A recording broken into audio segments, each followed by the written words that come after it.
এত ছোট্ট একটা বারান্দায় কিভাবে আমি এত সবজি পাই, আর কিভাবে আমি এগুলোর জন্য মাটি তৈরি করি, কিভাবে যত্ন করি, আর সারা বছর কিভাবে এত এত শসা, সিম, মূলা, তারপর এমন অনেক সবজি আছে যেগুলো আমার মানে ছোট্ট এই বারান্দা বাগানের মধ্যে হয়।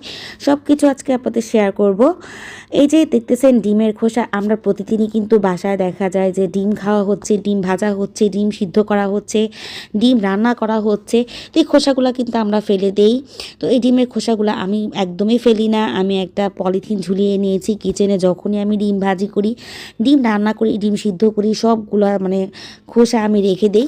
রেখে দিয়ে খোসাগুলো হচ্ছে আপনি একটু গরম পানি দিয়ে সিদ্ধ করে নেবেন যাতে জীবাণুগুলো ধ্বংস হয়ে যায়। তারপরে কড়া রোদে শুকিয়ে নিয়ে এরকম ভেঙে গুঁড়া করে নেবেন। গুঁড়া করে নেওয়ার পরে মনে করেন তারপরে এগুলো আপনি বাগানে অবশ্যই অ্যাপ্লাই করবেন। আর পুরো মাটি কীভাবে প্রস্তুত করি সেটাও আপনার সাথে শেয়ার করব। তবে সকালবেলা হচ্ছে এই ডিমের গুঁড়াটা করে দিয়ে তারপরে হচ্ছে আমি ওয়েট করতেছি মানে আমার হেল্পিং হ্যান্ড আসার জন্য। কারণ এগুলো আমি একা একা করতে পারবো না। এর মধ্যে বাবা নিয়ে আসছে বাজার নিয়ে আমি দুপুরে রান্নাবান্নাটা আগে শেষ করে নিচ্ছি। কারণ দুপুরে রান্নাবান্নাটা করে নিলে এরপরে মাটির কাছে হাত দিলে তো মনে করেন 2-3 ঘন্টা সময় লেগে যাবে। আর এই কাজগুলো কিন্তু একদিনে সম্পূর্ণ হয় না।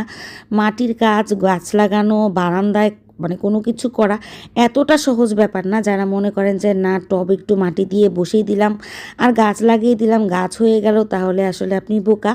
কারণ এগুলো অনেক যত্ন করতে হয়। অনেক মাটির মধ্যে যখন গাছ লাগানো হয় তখন দেখা যায় খুব সহজেই গাছ হয়ে যায়। কিন্তু টবের মধ্যে ফসল ফলানো, সবজি ফলানো অনেক কঠিন কাজ। আমি হচ্ছে মানে আগে দ্রুত করে মানে সকালবেলা রান্নাবান্নাগুলো শেষ করে ফেলতেছি। এখানে প্রেশার কুকারে ডাল দিয়ে দিয়েছি। প্রেশার কুকারে ডাল দিলে খুব তাড়াতাড়ি ডাল সিদ্ধ হয়ে যায়। আর টমেটোগুলো ফ্রিজে ছিল, ওখান থেকে নামিয়েই দিয়েছি। আর এখানে মশলা টশলা কষিয়ে নিচ্ছি। একটু শাক রান্না করব। শাক আমি ডিপ ফ্রিজে রেখে দিয়েছিলাম ফ্রোজেন করে, যেহেতু অনেকগুলা শাক ছিল। তো আজকে শাকটা হচ্ছে মাছের মাথা দিয়ে রান্না করব। মশলা টশলা কষিয়ে তারপর হচ্ছে ঝোল দিয়ে এর মধ্যে দিয়ে দিয়েছি মাছের মাথা দিয়ে, এটাকে খুব ভালোভাবে এখন মানে রান্না করে নেব, সিদ্ধ করে নিব। আর এখানে দিয়ে দিচ্ছি কয়েক টুকরা আলু। শাকের মধ্যে আলু দিলে কিন্তু খেতে ভালো লাগে। তো এখন যেহেতু ওটা হতে হতে আমি এখানে একটু করলা কেটে নিচ্ছি। আমি কিন্তু আমার বারান্দা বাগানে করলাও লাগিয়েছিলাম এবং করলাও মাশাআল্লাহ খুব ভালো হয়েছিল, 2 দফা খেয়েছি। তারপরে আসলে যত্ন করতে পারি নাই, এই জন্য কেমন যেন নষ্ট হয়ে গেছিলো। এখন চিন্তা করেছি শীতের সবজি সময় তো শেষ হয়ে গেছে, তাই এখন গরমের সবজিগুলো লাগাবো। এখন কি কি লাগানো যায় চিন্তা করতেছিলাম। বেশিরভাগ প্ল্যান হচ্ছে এবার শাক লাগাবো। তো এখানে হচ্ছে আমি যে শাকগুলা যে বলেছিলাম না যে ফ্রোজেন করে রেখেছিলাম, কিছুক্ষণ আগে নামিয়েছি। তো শাকগুলো কিন্তু একদম বরফ ছেড়ে দিয়েছে। আর রান্না করে খেলে কিন্তু একদম মানে টাটকা শাকের মতো স্বাদ না লাগলেও একদম খারাপ লাগে না। আর ওই সময় বেশি সবজি তরকারি আনলে ফ্রোজেন করে রাখলে নষ্টটাও হয় না। অনেকে কোনো কিছু ফ্রোজেন করলে একদমই পছন্দ করে না, মনে করে যে না একদম ফ্রিজে খাবার কেন খাবো আসলে নষ্ট করে ফেলে দেওয়ার থেকে একটু ফ্রোজেন করে রাখলে পরবর্তীতে রান্না করে খাওয়া যায়। শাক হতে হতে এখানে গরুর মাংসটা বসিয়ে দিচ্ছি। পেঁয়াজটা একটু লাল লাল করে ভেজে এখানে এলাচ, দারচিনি, তেজপাতা দিয়ে তারপরে হচ্ছে এক এক করে এখানে সব ধরনের মশলা দিব। আদা রসুন বাটা, পেঁয়াজ বাটা দিয়ে একটু পানি দিয়ে দিয়েছি। দিয়ে হলুদের গুঁড়া, মরিচের গুঁড়া, ধনিয়ার গুঁড়া সব কিছু দিয়ে মশলা কষিয়ে তারপর হচ্ছে গরুর মাংস বসাচ্ছি। আমি আসলে চাচ্ছিলাম তাড়াতাড়ি মানে রান্নার কাজটা শেষ করে আজকে বারান্দা বাগানের কাজ করা। বারান্দা বাগানের কাজ অনেক বেশি কঠিন মাটিগুলার, কারণ আগে যে টবগুলো ছিল ওই টবের মাটিগুলো অনেক বেশি শক্ত হয়ে গেছে। আর ওই সমস্ত টবের মধ্যে দেখা যায় যে আপনি যদি লাগান, যেমন আমি করলাটাই আমার শেষমেশ দেখা গেছে বরবটি খুব ভালো হয় নাই, করলাটা জানি কেমন হয়ে গেছিলো, শশাটা অনেক ভালো হয়েছে। তো যদি মাটির মধ্যে এখন নতুন কোনো উপাদান দেওয়া যায় বা নতুন কোনো কিছু অ্যাড করা যায়, তখনই দেখা যাবে যে পারফেক্টভাবে আপনি আপনার বারান্দা বাগানটা রেডি করতে পারবেন।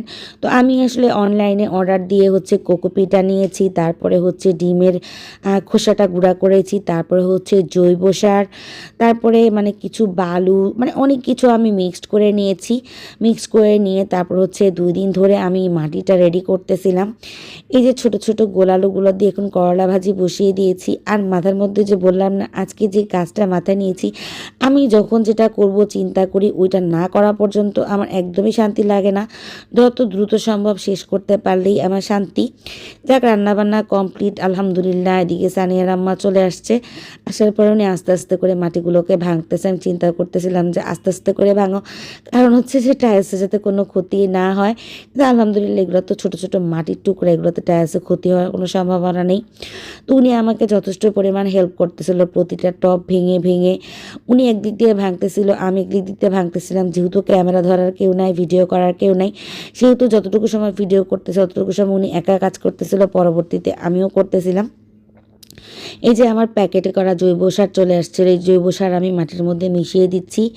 এগুলো মিশিয়ে কিন্তু আমি একদিন রেখে দিয়েছিলাম, একটা বস্তা, সবগুলো বস্তা ভরে ফেলেছিলাম, কারণ বারান্দাটা নোংরা হয়ে থাকলে দেখতে খারাপ লাগে। সবগুলো জৈব সার আর হচ্ছে ডিমের খোসার যে গুঁড়াটা, ওগুলো আমি মিক্স করে তারপরে হচ্ছে একদিন আমি রেখে দিয়েছি বস্তায় ভরে রাখার পরে ঠিক একদিন পরে আমি আবার এগুলো বের করে, যে কোনো গাছে মাটি তৈরি করার সময় সাথে সাথে মাটি তৈরি করে অবশ্যই দিতে যাবেন না বা গাছ লাগাতে যাবেন না, একটু ওয়েট করে তারপরে হচ্ছে লাগাবেন। আর এখানে এই যে আমি কিছু পাথর এনে রেখেছি টবে নিচে দেওয়ার জন্য, আর যে বস্তা আমি ঢেলে নিচ্ছি। বস্তা আসলে একদিন ঢালার পরে দ্বিতীয় দিনই দেখা যায় যে বাসার উপর থেকে এত এত ময়লা ফেলে যে মাটি হোক আর মানুষ হোক কোনো কিছু আর ঠিক থাকে না।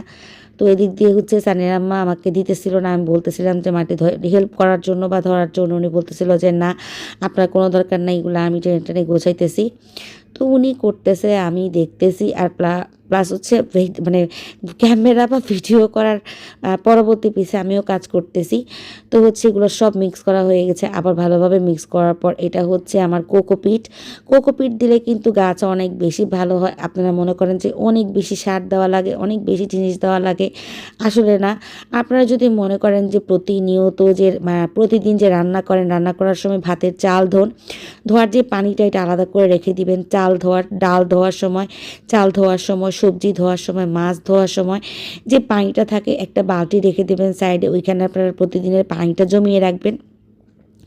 আর হচ্ছে প্রতিদিন তরকারি কাটার পরে যে পানিটা হয় ওইটাও আপনারা বালতিতে করে রেখে কিছু পানি দিয়ে ভিজিয়ে রাখবেন।